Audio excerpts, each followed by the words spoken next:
Εντυπωσιακή εμφάνιση στο γήπεδο του Ζωγράφου πραγματοποίησε ο Πανσεραϊκός, επικρατώντας με 3-2 του Ηλυσιακού, παρά το γεγονός ότι βρέθηκε πίσω στο σκορ στο 8ο λεπτό από τον Καρακώστα. Λίγο πριν το τέλος του πρώτου 45 λεπτού, οι Σέρες κατάφεραν να ισοφαρίσουν με κεφαλιά του Μανουσαρίδη σε φάουλ του Τάντιτς. Από τον Σέρβο μέσο θα προέλθει και το δεύτερο γκολ των φιλοξενουμένων στο 51, όταν σέρβιρε έτοιμο γκολ στο Φοφόνκα.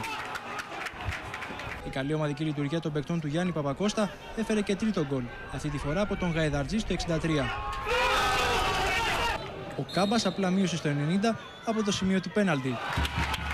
Προσθέσαμε κάποια περισσότερα στοιχεία πιο επιθετικά. Καταφέραμε να βάλουμε 3 γκολ.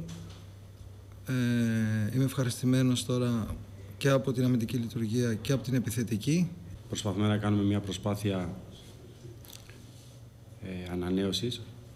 Προσπαθούμε να δώσουμε τη δυνατότητα σε παιδιά που πιστεύουμε ότι θα μας βοηθήσουν να έχουν μερίδιο σε αυτή την ομάδα.